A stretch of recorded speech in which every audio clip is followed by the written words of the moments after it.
بند کر دو۔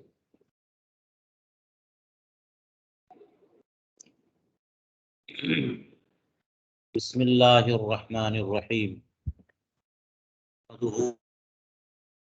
ونسلم علی رسولہ الکریم اما بعد۔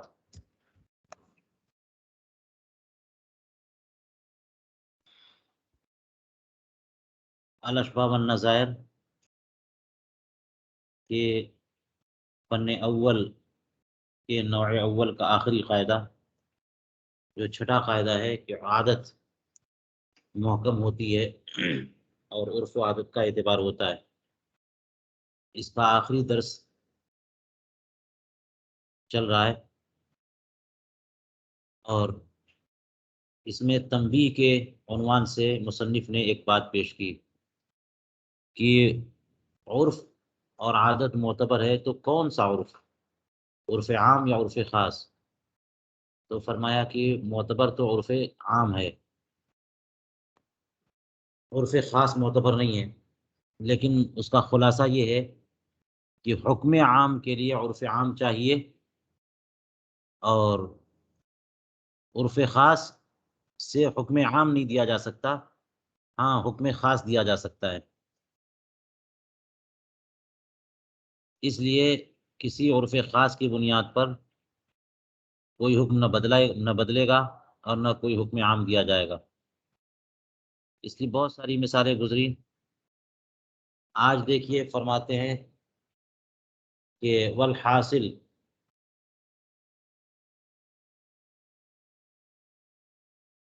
یہاں سے ہم بات کر رہے ہیں، والحاصل ان المذهب عدم اعتبار العرف الخاص، حاصل یہ ہے کہ مذہب حنفی یہ ہے کہ اعتبار عرف خاص کا اعتبار نہیں ہوگا، یعنی عرف عام کا اعتبار ہوگا، عرف خاص کا اعتبار نہیں ہوگا۔ ولیکن افتى کثیر من المشائخ باعتبارہ، لیکن بہت سارے مشائخ نے عرف خاص کا بھی اعتبار کیا ہے اور اسی کے مطابق فتویٰ دیا ہے۔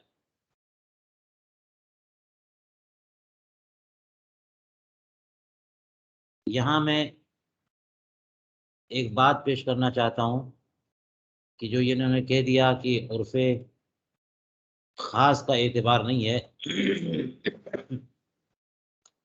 اس کا مطلب یہ ہے کہ حکم عام کے لیے، ورنہ عرف خاص کی بنیاد پر حکم خاص ہوتا ہے، اوپر کہیں پہ بیان کیا تھا انہوں نے۔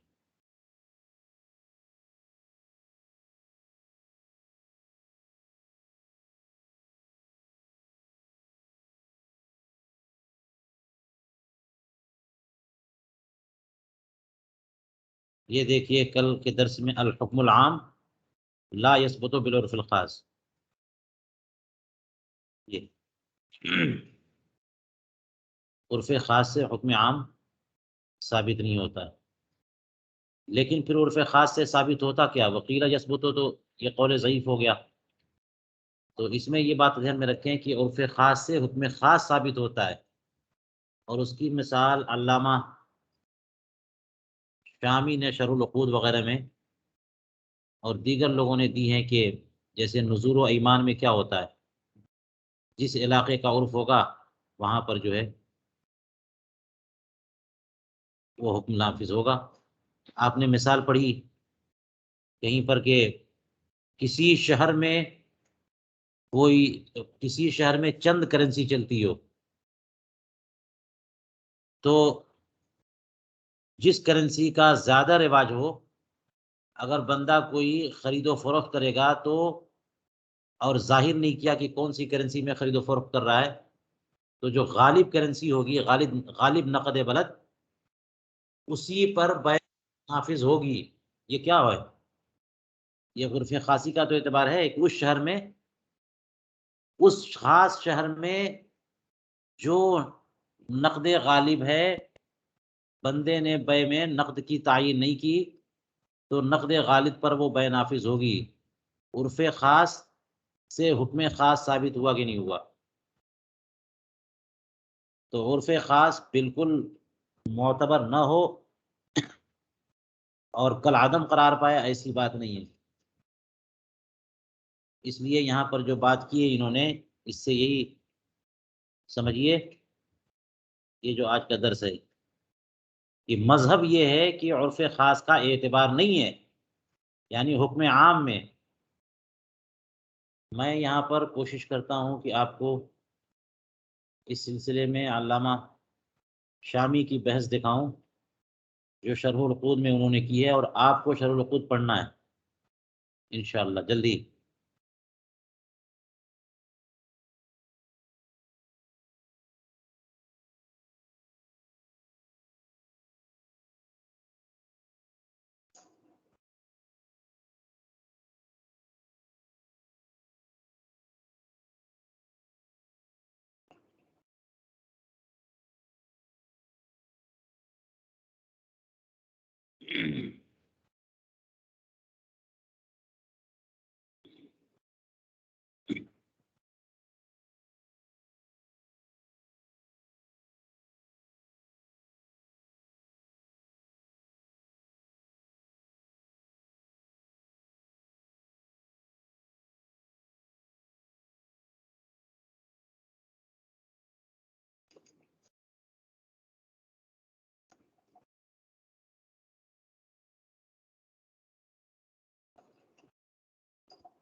یہ دیکھیے،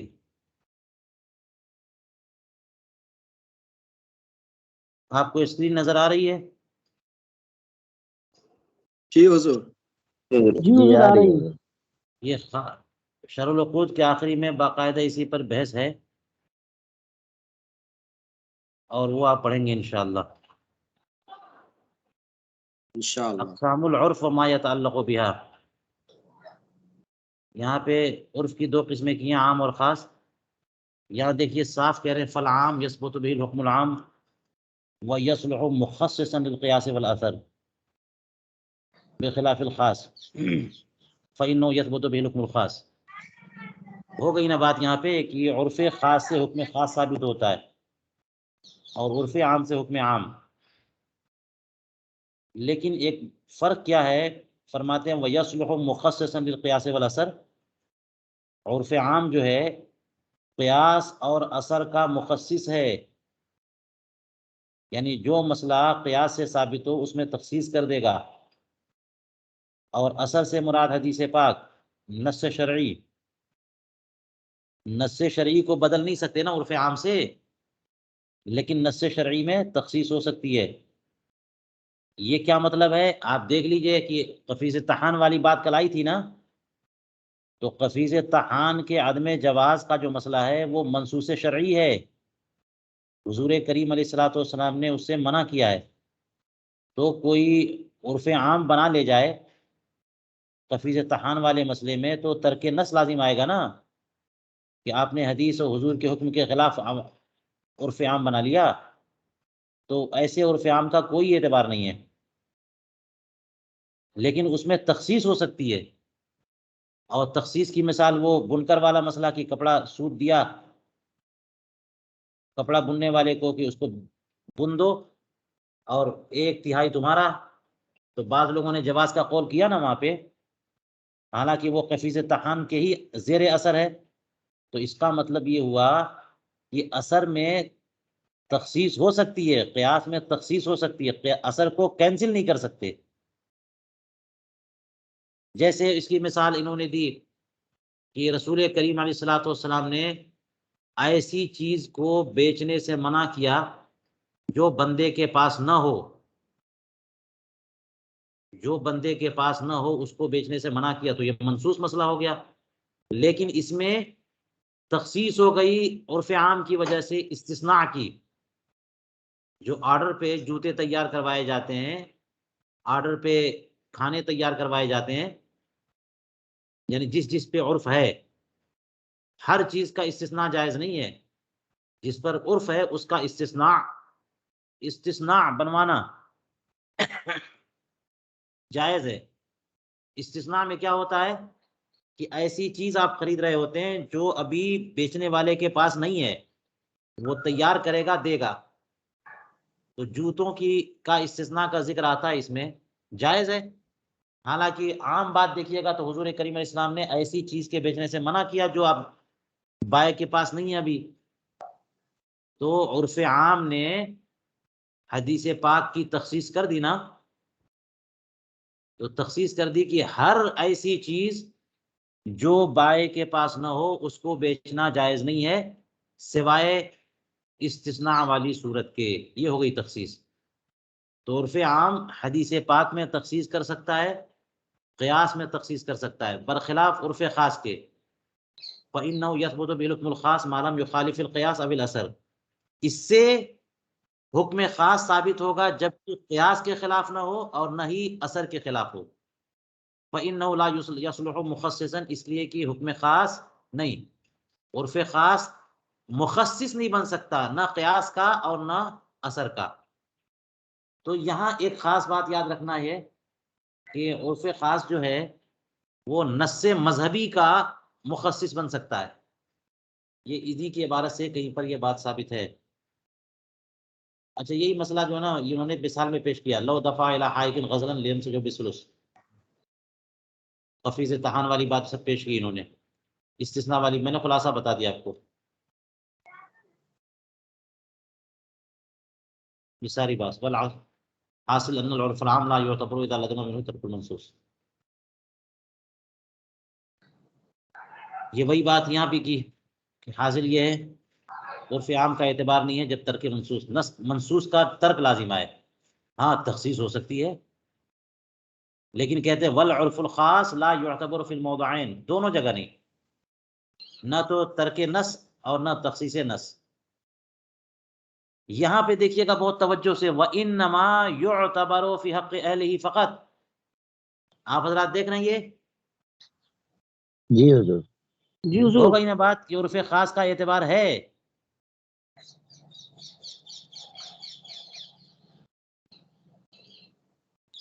عرف خاص کا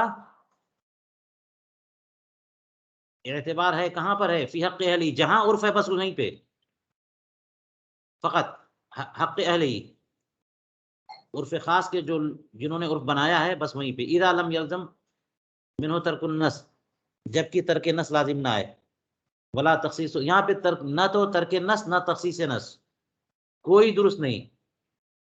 یہاں ایک باریکی میں بتا رہا ہوں، وَإِنْ خَالَفَ ظَاهِرَ الرِّوَایَةِ، اگرچہ ظاہر روایت کے خلاف ہو، ظاہر الروایہ کے خلاف ہو، اس کا مطلب تخصیص نص مذہبی ہو سکتا ہے۔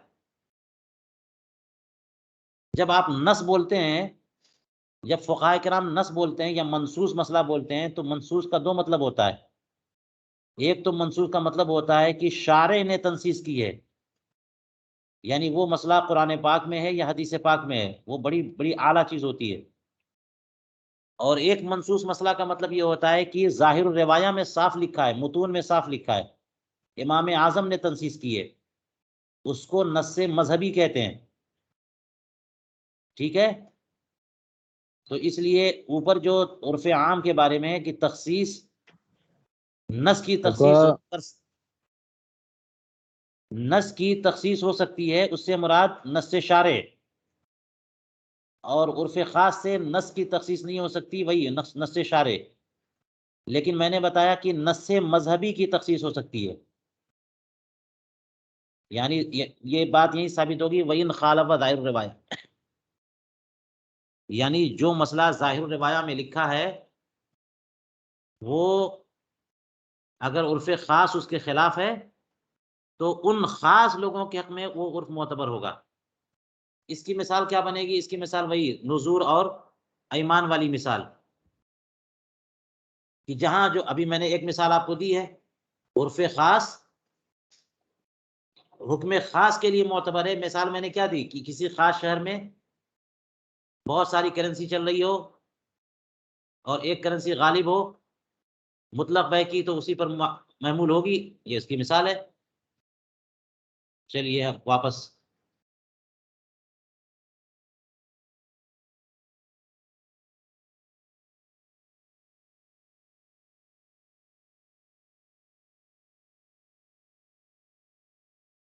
جی تو یہ دوبارہ میں خلاصہ بتا دیتا ہوں، حاصل یہ ہے کہ مذہب حنفی یہ ہے کہ عرف خاص کا اعتبار نہیں ہے، یعنی حکم عام کو ثابت کرنے میں یا قیاس کی تخصیص میں یا حدیث پاک یا نص شارع کی تخصیص میں عرف خاص کا کوئی اعتبار نہیں ہے۔ رہا یہ کہ کچھ اعتبار ہے کہ نہیں ہے، تو ہاں ان خاص لوگوں کے حق میں اعتبار ہے اور نص مذہبی کی تخصیص عرف خاص سے ہو سکتی ہے، اتنا ہی اعتبار ہے۔ جی تو چلیے آگے کہتے ہیں کہ عرف خاص کا تو اعتبار ہے نہیں ولیکن افتہ، لیکن بہت سارے مشائخ نے عرف خاص کا اعتبار کر کے فتویٰ دیا ہے، لہٰذا مصنف فرماتے فاقول علی اعتباری، میں بھی عرف خاص کو معتبر مان کر یا اس کے اعتبار کی تقدیر پر یہ کہتا ہوں کہ فتویٰ یہ دینا چاہیے، یہ فتویٰ ہونا چاہیے کہ جو قاہرہ کے بعض بازاروں میں ہوتا ہے کہ دکانوں کا بدل خلوع دیا جاتا ہے، وہ بدل خلوع دینا لازم ہے، وہ عقد لازم ہو جاتا ہے۔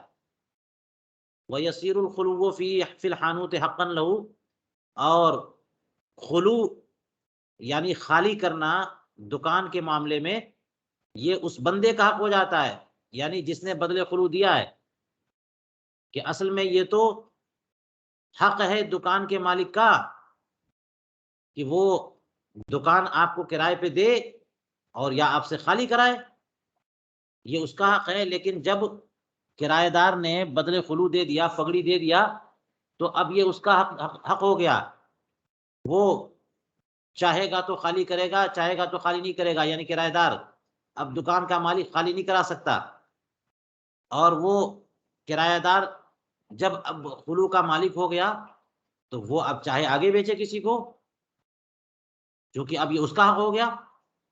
فلا یملک صاحب الحانوت اخراجہ منہا ولا اجارتها لغیرہ، لہذا گھر کا دکان کا جو مالک ہے وہ اس کرایہ دار کو اس دکان سے نہیں نکال سکتا۔ دکان کا مالک، مالک دکان کرایہ دار کو دکان سے نہیں نکال سکتا جب بدل خلوع لے لیا اس نے۔ ولا اجارتها لغیرہ، اور نہ ہی وہ ایسا کر سکتا ہے کہ اس دکان کو کسی دوسرے کے اجارے پہ دے دے، جس سے اس نے بدل خلوع لیا ہے اب اسی کے پاس کرائے پہ رہے گی دکان، اس کا کرایہ کینسل کر کے، اجارہ کینسل کر کے کسی اور کو کرائے پہ دے دے۔ اب مالک دکان ایسا نہیں کر سکتا، یہ حق خلوع کرایہ دار کا ہو گیا، کیونکہ اس نے پیسے دیے ہیں، اس نے پیسے لیے ہیں، یہ حق خلوع کو بیچنا ہو گیا۔ ولو کانت وقفاً، اگرچہ یہ دکان جو ہے وقف کی پراپرٹی ہو، تو متولی نے اگر بدل خلوع لے لیا اور خلوع کو بیچ دیا تو جو کرایہ دار ہے اس کا مالک ہو گیا۔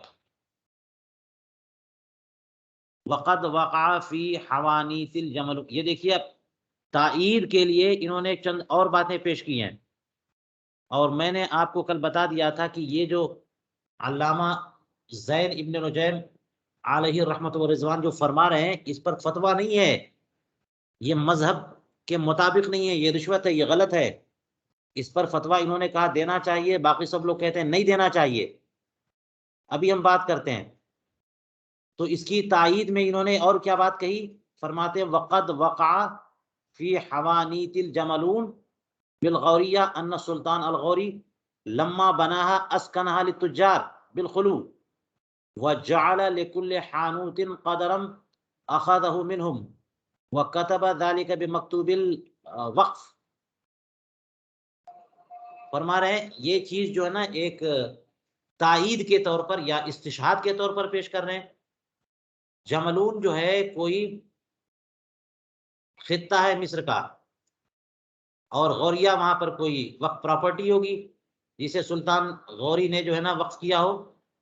اب تو شہاب الدین غوری جو تھا، سلطان غوری سے وہی مراد ہوگا، تو اس نے جو ہے بہت دور دور تک علاقوں پر قبضہ کیا، بادشاہ مسلمان تھا، اچھے کام بھی کیے، اور یہ بر صغیر کا بہت خطہ اس نے کنٹرول کیا، فتح کیا۔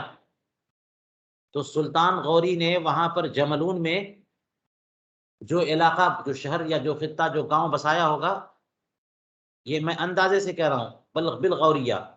اب مصر میں پتہ لگائیے کہ جملون کہاں پر ہے اور غوریہ سے کون سا خطہ مراد ہے.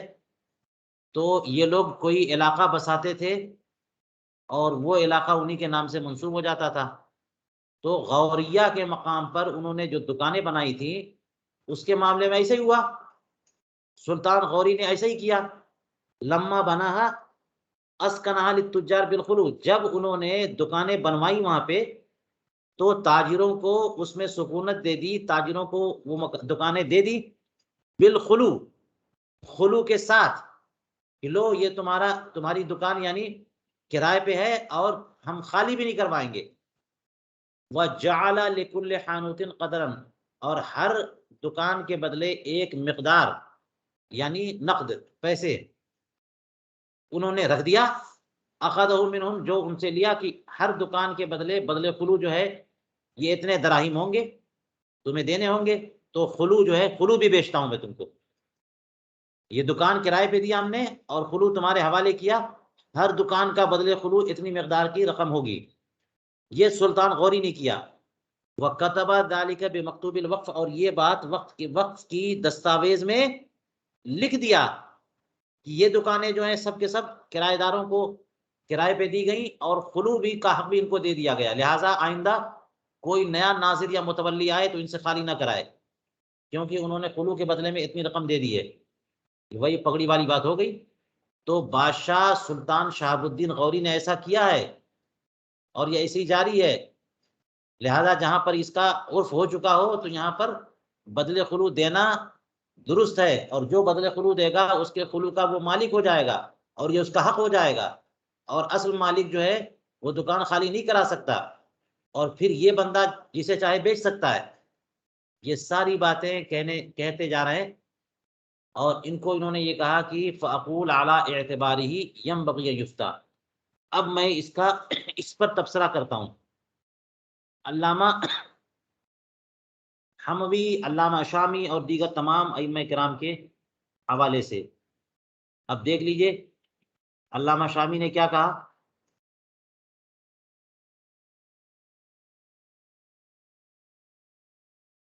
آپ یہ دیکھ رہے ہیں علامہ شامی والا نسخہ فَأَقُولَ عَلَىٰ اعْتِبَارِهِ يَنبَغِي أَن يُفْتَىٰ، اس پہ کیا کہا؟ جی حضور. ينبغي يفتى به، كيف ينبغي أن يفتى به مع كونه مخالفا لقواعد الشرع الشریف.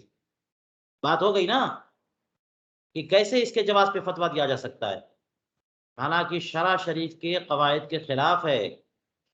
مسئلہ کیا ہے؟ کل میں نے بیان کیا تھا کہ یہ تو سری رشوت ہو گئی.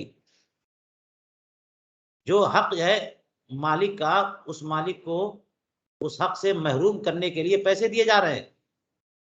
جو جس کا حق ہو اس حق سے محروم کرنے کے لیے اور اس حق کو غصب کرنے کے لیے جو پیسے دیے جائیں گے وہ تو رشوت ہے، رشوت حرام ہے. ایک بات. دوسری بات یہ ہے کہ یہ تو کل میں نے بتایا تھا کہ یہ عاقل بالغ کے اختیار پر حجر نافذ کرنا ہے کہ ایک بندے نے اپنی دکان بنوائی، وہ مالک ہے اور پیسے دے کر کے اس کو اس کے حق سے محروم کر رہے ہیں. مالکیت والا حق، مالکیت کا حق ہے کہ وہ جس کو چاہے کرائے پہ دے، جب چاہے نکالے، جب چاہے بیچے، جب چاہے ہبا کرے، جو چاہے کرے. اور آپ نے کچھ پیسے دے دیے اور کہہ دیا کہ اب نہ تو وہ نکال سکتا ہے نہ وہ کسی کو کرائے پہ دے سکتا ہے، ہم ہی رہیں گے. یہ محجور بنانا ہو گیا. تیسری بات یہ ہے کہ یہ پیسے کس بات کے یہ پیسے دیے جا رہے ہیں؟ اسی بات کے کہ وہ خالی نہیں کرا سکتا. تو حق خلو جو ہے ایسی چیز نہیں ہے کہ جسے بیچا جائے. حق خلو ایسا نہیں ہے کہ جسے بیچا جائے. آگے یہاں پر علامہ شامی کے نسخے میں ایک اور جگہ ہم نے لگایا،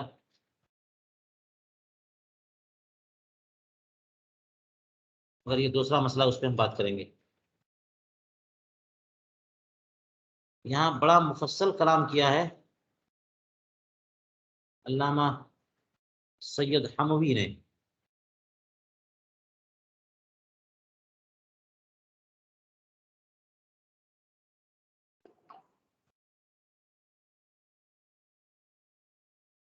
یہ ان کا نسخہ دیکھیے، ینبغی یفتہ دکھ گیا؟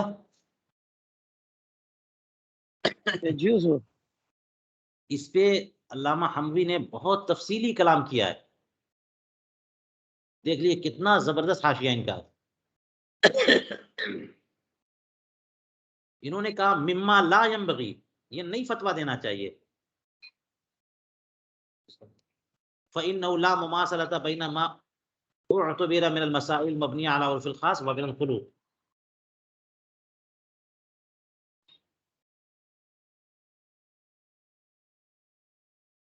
وعلیکم السلام ورحمۃ اللہ.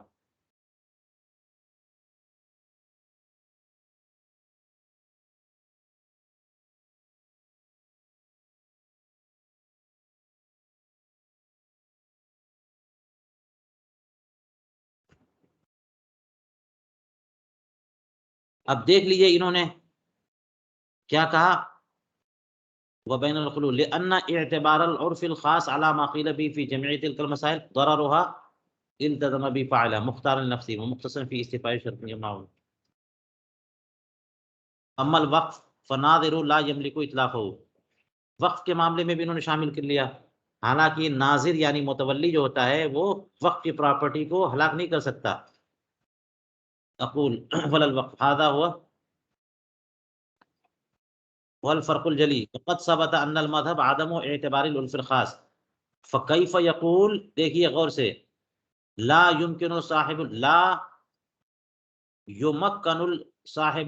يمكن صاحب الحانوت اخراج صاحب الخلو منها. کیسے کہا جا سکتا ہے کہ دکان کا مالک اس کو گنجائش نہیں ہوگی، قابو نہیں ہوگا، کنٹرول نہیں ہوگا کہ صاحب الخلو کو دکان سے نکالے. ولا یمکنہ اجارتها لغیری، اور یہ بھی اس کو کنٹرول نہیں ہوگا کہ وہ دکان کسی اور کے اجارے پہ دے. ولو كانت وقفا ليس هذا حجرا على الحر المکلف عما يملك شرعا، کیا یہ حجر نہیں ہے حر مکلف پر بما لم يقل به صاحب المذهب. ومن المقرر ان حفظ المال من الكليات الخمس المجمع عليها في سائر الاديان ويمنع المالك من اجارة ملكه بلزوم اتلاف ماله ولم يأذن به الشارع مثل ما لو رضي بالربا. دیکھ لیجئے شرع نے اس کا حق دیا ہے، جیسے مثال کے طور پر اگر کوئی ربا کے لیے راضی ہو جائے یا کرضاہ بقفض الطحان، تو کیا یہ ممنوع جائز ہو جائے گا اس کے لیے؟ یہ پوری بحث انہوں نے کی ہے تفصیل سے. اور اس پر جن لوگوں نے جواز کا قول کیا ہے ان کے جو دلائل ہیں اس کا بھی احاطہ کیا انہوں نے. تو یہ پڑھے اگر کوئی شوق ہو کسی کو تو بہت اہم بات ہے.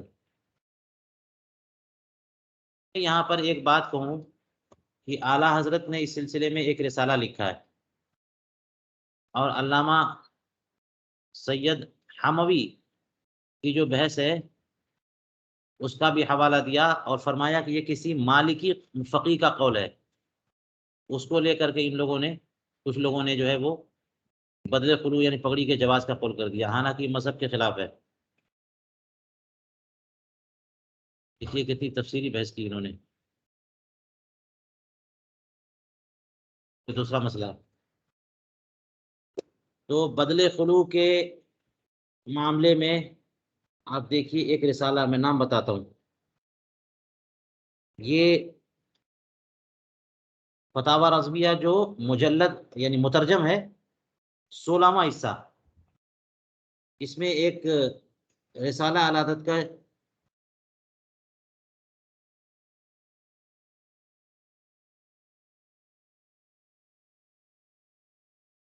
جوال العلو لتبین الخلو، جوال العلو لتبین الخلو 1336 میں لکھا. یہ بہت تفصیلی بحث اس میں ہے. نام پھر سے بتانا. یہ 16ویں حصے میں جی جوال العلو فی تبین الخلو، خاص اسی مسئلے پر اعلیٰ حضرت کا یہ رسالہ ہے، اس کو میں نے پڑھا، جگہ جگہ ہائی لائٹ بھی کیا اور پوری حقیقت بیان فرمائی. آگے آخر میں جو ہے نا کچھ نوٹس دیے ہیں. یہ تقریباً 25-26 صفحات کا رسالہ ہے، 25-26-27 صفحات کا. کس حصے میں ہے سر؟ یہ 16ویں حصے میں. بتانا یہ ہے کہ اس پر یہ بالکل مضبوط اور مستحکم قول ہے کہ بدلے خلو جائز نہیں ہے، پگڑی جائز نہیں ہے. یہ علامہ زین ابن نجیم نے جو کہہ دیا ہے نا، اس کو لے کر کے کوئی فتویٰ نہ دے. علامہ زین ابن نجیم نے الاشباح والنظائر میں بہت سارے اقوال پیش کیے ہیں جو ضعیف ہیں. اس لیے جو 22 جلدوں والا ہے اس میں 12ویں جلد میں ہے یہ رسالہ. 30 جلدوں والے میں 16ویں جلد. چلیے، تو اس کے مسائل بھی میں نے بتا دیے کہ بدلے خلو دے کر کے حق خلو اپنے نام کرانا، اس میں ظلم کیا ہے، اس میں مشکلات کیا ہیں، پریشانی کیا ہے. شرع اس کی اجازت نہیں دیتی، مذہب حنفی اس کی اجازت نہیں دیتا. اس لیے اس کو آپ لوگ عرف بنا لیں گے تو یہ تھوڑی صحیح ہو جائے گا. اور یہاں پر انہوں نے عرف خاص کے اعتبار میں کہا کہ قاہرہ کے بعض بازاروں میں یہ چلتا ہے تو یہ حق ہو جانا چاہیے اور لازم ہو جانا چاہیے اور اس پر فتویٰ دینا چاہیے. صحیح بات یہ کہ اس پہ فتویٰ نہیں دینا چاہیے. چلیے آگے. اب دوسرا مسئلہ کہتے ہیں قد تعارفل، نہیں کہتے ہیں وقضا،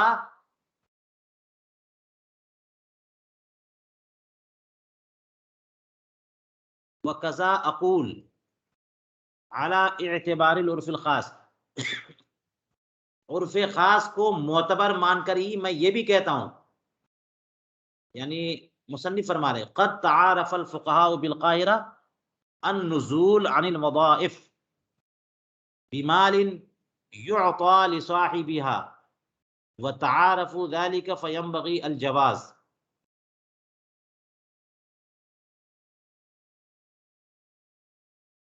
کہ قاہرہ میں فقہا کا اس بات پر تعارف ہو چکا، قاہرہ کے فقہا کا اس بات پر، تو قاہرہ تو ایک شہر ہے نا، کیا تعارف ہو چکا؟ النزول عن الوظائف بمال، کہ جو سروسز کرتے ہیں لوگ، ملازمت کرتے ہیں، تو وہ لوگ مال دے کر کے اپنی ملازمت بیچ دیتے ہیں. تو وظائف سے نزول مال دے کر کے. تو اس سے بعض لوگوں نے وظائف سے وہ وظیفہ مراد دیا جو وظیفہ ملتا ہے وقف پراپرٹی سے. وظائف جو ہے نا سروس اور ملازمت کو بھی کہتے ہیں. تو وقف کی پراپرٹی میں کوئی ملازمت ہے، کوئی بھی ملازمت ہے، کوئی ملازمت کرتا ہے بندہ، تو اس سے سبکدوش ہو اور ملازمت بیچ دے. تو ملازمت بیچنا کیسا ہے؟ مال دے کر کے ملازمت سے، وظائف سے نزول، یہ کیسا ہے؟ یعطا لصاحبها، جو مال دیا جاتا ہے اس وظیفے والے کو، یعنی جو ملازم ہے اس ملازم کو پیسہ دیا جاتا ہے کہ لو چلو 5 لاکھ 10 لاکھ لو، اپنی ملازمت چھوڑو، ہمیں ملازمت دو.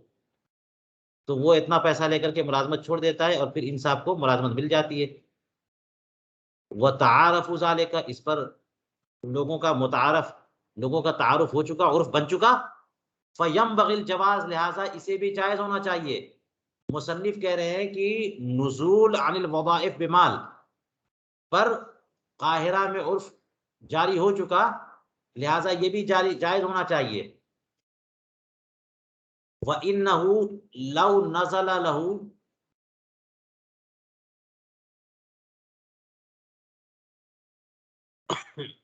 وَقَبِضَ مِنْهُ الْمَبْلَغ ثُمَّ أَرَادَ الرُّجُوعَ عَلَيْهِ لَا يَمْلِكُ ذَلِكَ.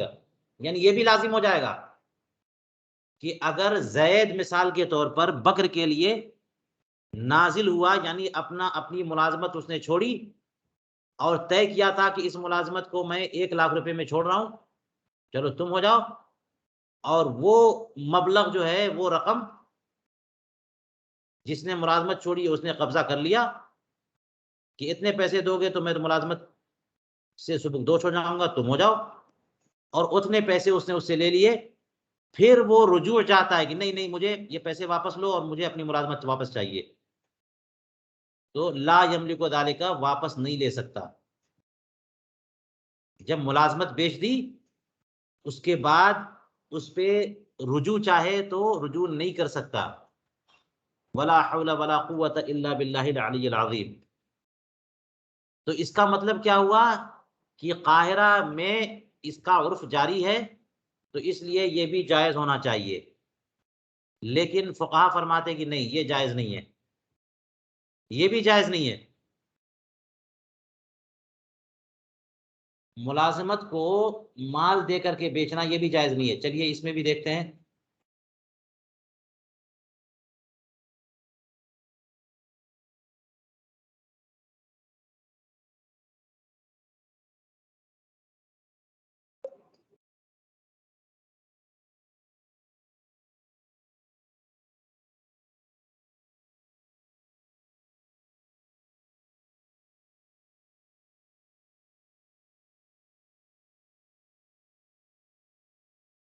علامہ شامی والا نسخہ دیکھیے آپ حضرات، یہ کہا انہوں نے قد تعارف الفقهاء بالقاہرہ النزول عن الوظائف بمال يعطى لصاحبها وتعارف ذلك فينبغي الجواز۔ نمبر 3 نمبر 4 دونوں حاشیہ دیکھیے۔ نمبر 3 میں علامہ شامی کیا فرما رہے ہیں؟ قد تعارف الفقهاء بالقاہرہ اقول الظاہر ان هذا في زماننا صار عرفا۔ ظاہر یہ کہ ہمارے زمانے میں تو یہ عرف عام بن گیا، یعنی قاہرہ کے فقہا کا عرف نہیں ہے بلکہ عرف عام ہو گیا۔ تأمل، تو اب سوچو، تو یہ عرف عام ہو گیا۔ کہتے ہیں کہ فینبغی الجواز، جائز ہونا چاہیے۔ اس پر کہتے ہیں کیف ینبغی الجواز وانہ رشوۃ، کیسے یہ جائز ہو سکتا ہے، یہ تو رشوت ہے۔ والعرف انما يعتبر اذا لم يكن بخلاف نص، عرف تو وہ معتبر ہے کہ جب اس کے خلاف نص نہ ہو۔ والا لزم علیک ما تعارفه العوام وبعض الخواص من المنکرات، اگر نص کو ہم نہ دیکھیں اور ہر طرح کے عرف کا اعتبار کر لیں تو تم پر لازم کیا آئے گا کہ جو عام لوگ اور بعض خواص کسی منکر شرعی پر عرف بنا لیں تو اس کا مطلب پھر آپ وہ بھی کرتے رہیے آپ، یعنی چوری کرنا، ڈکیتی کرنا، رشوت ہے، ربا، سود کھانا، شراب پینا، یہ سب جو ہے نا سود خوری تو چل رہی ہے نا اس زمانے میں، تو بہت ساری چیزیں جو چل رہی ہیں اسی پر عرف عام بن جائے، عرف خاص بن جائے تو پھر جناب سب وہ چھوڑ دو۔ آگے کہتے ہیں کہ قال مصطفیٰ چلپی کیف ینبغی الجواز وانه ليس الا رشوة محضة ولو تم ما ذكره لجاز الارتشاء في زماننا للتعارف بين الخواص والعوام وهل يرضى له من دین، کیا کوئی دین اس کے لیے راضی ہوگا کہ دین کے کا جو منصوص مسئلہ ہے عوام و خواص اس کے خلاف عرف بنا لیں تو وہ صحیح ہو جائے؟ نہیں، لہذا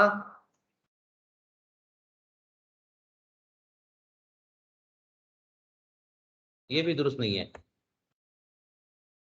آپ کو اپنی جاب نہیں کرنی ہے، آپ چھوڑ دیجئے، تبرع کریے، احسان کریے، چھوڑ دیجئے، آپ اس کے بدلے میں پیسہ لیں گے۔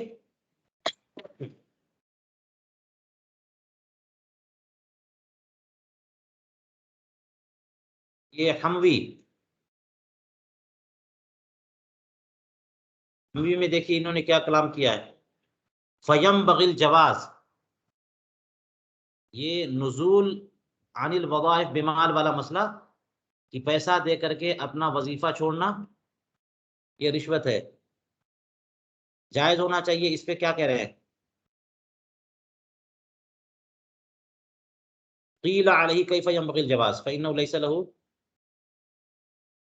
الا رشوة والعرف انما يعتبر اذا لم يكن بخلاف النص والا لزم تحلیل ما تعارف العوام وبعض الخواص میں منکر۔ وفي تأمل وقيل عليه أيضا العجب أن المصنف رحمه الله قال فيما سيأتي أن الحقوق المجردة لا يجوز الاعتراض عنها وفرع على ذلك عدم صحة الاعتراض عن الوظائف بالأوقاف. دیکھ لیے کیا کہہ رہے ہیں. حیرت کی بات یہ ہے کہ مصنف رحمۃ اللہ علیہ نے خود ہی کہا فیما سے آتی آگے کہ حقوق مجردہ کا عوض لینا جائز نہیں ہے، اور اس پر تفریق کی ہے انہوں نے کہ اوقاف کی ملازمتوں کا عوض لینا درست نہیں ہے، حقوق مجردہ کا عوض لینا درست نہیں. اچھا یہ تھوڑا سا بات سمجھیے غور سے. حقوق کی بے تو ہوتی ہے سامان کی نا، بے ہوتی ہے مال کی، کیا حقوق کی بے بھی ہوتی ہے؟ تو اس کو فقہا نے کہا ہے حقوق دو طرح کے ہیں، حقوق مجردہ اور حقوق مؤکدہ. حقوق مجردہ جو اپنے محل میں ثابت و متقرر نہ ہو اور دفع ضرر کے لیے ہوتا ہے، اس کو نہیں بیچ سکتے آپ، اس کے بدلے میں پیسہ نہیں لے سکتے. اور حقوق مؤکدہ کو بیچ سکتے ہیں، اس کو بیچ کر کے پیسے بھی لے سکتے ہیں. جیسے شرک کو بیچا جاتا ہے، حق علو کو بیچا جاتا ہے، راستے کے حقوق کو بیچتے ہیں، تو بہت ساری چیزیں بیچی جاتی ہیں. لیکن حقوق مجردہ کو نہیں بیچ سکتے. حقوق مجردہ کیا؟ کہ جو دفع ضرر کی وجہ سے وہ حق آپ کا ہے. جیسے مثال کے طور پر شفعہ ہے، شفعہ کا حق، آپ نے شفعہ کا حق پڑھ لیا نا. اگر ایک سے زیادہ زوجہ ہے تو زوجہ کو باری ملتی ہے، تو باری جو ہے نا، کوئی زوجہ اپنی باری پیسہ لے کر کے اپنی سوت کو بیچ دے کہ ٹھیک ہے میری باری میں تم کو دیتی ہوں، اتنے پیسے دے دو، یہ حقوق مجردہ ہیں، یہ دفع ضرر کے لیے ہوتے ہیں. یہ جو باری ایک زوجہ کو دی گئی ہے وہ اس لیے کہ تاکہ اس کا حق جو ہے سلامت رہے، اسے ضرر نہ پہنچے. شفعہ یہ حقوق مجردہ سے ہے کہ ایک مکان کہیں پر کوئی تیسرے بندے کو بیچ دیا گیا، تو وہ تیسرا بندہ اگر یہاں آ گیا تو جو پڑوسی ہے اس کو کوئی نقصان نہ پہنچے، کہ پڑوس کی وجہ سے لوگوں کو فائدہ اور نقصان پہنچتا ہے. تو اس لیے پڑوسی کو حق دیا گیا کہ وہ حق شفعہ طلب کر کے اور وہ جائیداد اپنے خود خرید لے. لیکن وہ اگر پیسہ دے کر کے حق شفعہ سے دستبردار ہونا چاہے تو یہ غلط ہے، کیونکہ جب پیسہ دے گا تو اس سے سمجھ میں آیا کہ اس کو ضرر ہے ہی نہیں. حق شفعہ کو بیچے گا پیسہ دے کر کے، پیسہ لے گا، اس کا مطلب اس کو ضرر ہو ہی نہیں رہا ہے. کوئی عورت اپنی باری بیچے اپنی سوت کو، اس کا مطلب یہ ہوا کہ اس کو نقصان نہیں ہو رہا ہے، تو پیسہ لینا غلط ہو گیا. تو یہ بات ہے، اس میں بڑی تفصیلات ہوں گی، آپ کو آگے کہیں ہم انشاءاللہ پڑھیں گے. لیکن بس مختصراً یہ یاد رکھیے کہ حقوق دو طرح کے ہوتے ہیں، حقوق مجردہ، حقوق مؤکدہ. حقوق مؤکدہ بیچ کر پیسہ لے سکتے ہیں، لیکن حقوق مجردہ بیچ کر پیسہ نہیں لے سکتے. تو اس لیے کہتے ہیں یہاں پر کہ مصنف نے خود تصریح فرمائی کہ حقوق مجردہ ایسے ہیں کہ لا یجوز الاعتیاض عنہا، اس سے عوض لینا درست نہیں ہے. وفرع علی ذلک عدم صحت الاعتیاض عن الوظائف، اور اسی پر تفریح فرمائی کہ اوقاف میں اگر کسی کو ملازمت ہے اور وہ ملازمت بیچ کر کے عوض لینا چاہے تو یہ درست نہیں ہے. یہ تو کہہ دیا انہوں نے. اب علامہ حموی مزید کہتے ہیں وَلَقَدْ رَأَيْتُ كَثِيرًا مِنَ الْمَوَالِي مُجْمَعِينَ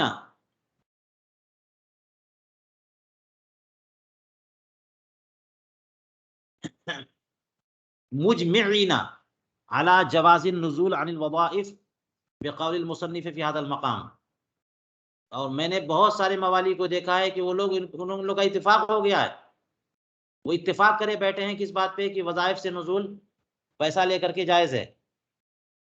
اور مصنف کا یہ قول جو اس مقام پر آیا اسی سے کہ علامہ جو ہے زین ابن نجیم نے لکھ دیا ہے کہ جائز ہے.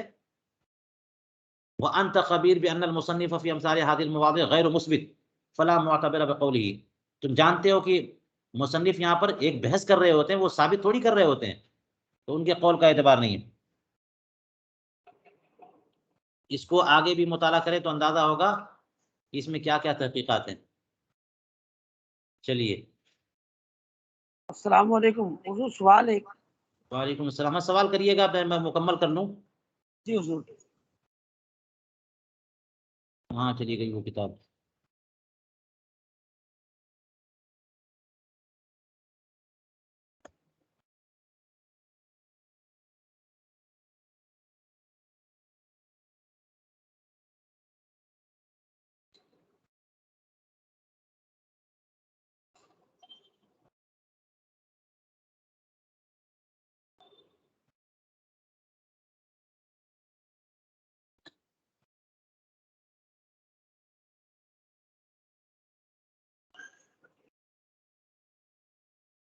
چلیے یہاں تک بات ہو گئی نزول عن الوظائف بمال، عرف کی وجہ سے، قاہرہ کے عرف کی وجہ سے اس کے جواز کا بھی فتویٰ دینا چاہیے، اور ہم نے بتایا کہ اس کے جواز کا فتویٰ نہیں دینا چاہیے، اسی پر علماء کا فتویٰ ہے۔ فرماتے وقد اعتبروا عرف القاہرہ فی مسائل، قاہرہ کے عرف کا فقہا نے کئی مسائل میں، چند مسائل میں اعتبار کیا ہے۔ اس کا مطلب یہ ہوا کہ عرف خاص کا اعتبار ہے، ان میں سے یہ دیکھ لیجیے منہا ما فی فتح القدیر من دخول السلم فی البیت المبیع فی القاہرہ دون غیرہا،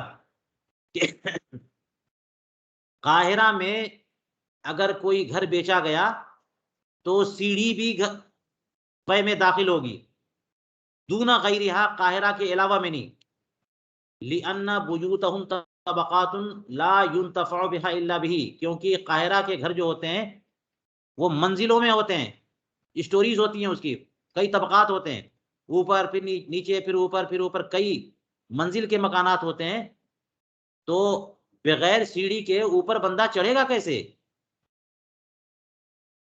جو گراؤنڈ فلور ہے وہاں تو سیڑھی کی ضرورت نہیں ہے، لیکن فرسٹ فلور سیکنڈ فلور جو سارے کے اوپر منزلیں ہیں، اس کا استعمال ہوگا کیسے اگر سیڑھی نہ ہو تو اگر اوپر کی منزل کوئی خریدتا ہے، سیڑھی کا ذکر نہیں کرتا، تب بھی سیڑھی داخل ہے۔ یہ ہدایہ کی جو بیان ہے کتاب البیوع میں، حقوق والا بیان، اس کو پڑھیے گا کہ کہاں کہاں حقوق و مرافق بیان کرنے سے داخل ہوتے ہیں، اور کہاں کہاں حقوق و مرافق بیان نہ کرنے سے بھی حقوق داخل ہو جاتے ہیں بے میں۔ تو اس لیے یہاں پہ فرمایا کہ قاہرہ کا عرف معتبر ہے، لہٰذا فتح القدیر میں لکھا ہے کہ قاہرہ میں اگر کوئی گھر بیچا گیا اور سیڑھی کا ذکر نہیں ہوا، صرف گھر کا ذکر ہوا، تو سیڑھی خود بخود اس بے میں داخل ہو جائے گی، قاہرہ کے علاوہ میں نہیں، کیونکہ وہاں کے گھر جو ہے منزلوں والے ہوتے ہیں، اور ان منزلوں سے، طبقات سے بغیر سیڑھی کے انتفاع ہو نہیں سکتا، اس لیے بیچنا خریدنا سب بیکار ہو گیا۔ یہ آپ نے سمجھ لیا کہ علامہ کمال الدین ابن الحمام نے فتح القدیر میں لکھا، اور یہ چیز تو ہر طرف چل رہی ہے کہ فلیٹس بکتے ہیں اور کئی منزلوں پر مشتمل ہوتے ہیں، تو بغیر سیڑھی کے کیسے اوپر والے منزل جو ہے نا خرید سکتے ہیں؟ تو وہ بھی داخل ہے، ہر جگہ داخل ہے۔ تو یہ عرف کی بنیاد پر، اور یہ عرف عام ہو چکا اب۔ فرماتے ہیں وقت تمت القواعد الکلیہ وہی ست، قواعد کلیہ مکمل ہو گئے جو کہ 6 ہے۔ پہلا قاعدہ کیا ہے؟ لا ثواب الا بالنیت، دوسرا ہے الامور بمقاصدها، تیسرا الیقین لا یزول بالشک، چوتھا ہے المشقۃ تجلب التیسیر، پانچواں ہے الضرر یزال، چھٹا ہے العادۃ محکمہ۔ اس لیے یہ 6 قواعد پر پہلی 9 مکمل ہو گئی، اور یہاں سے اب نوع ثانی کی طرف جائیں گے، جس کو ہم آئندہ انشاءاللہ شروع کریں گے۔ چلیے آج کا درس مکمل ہوا۔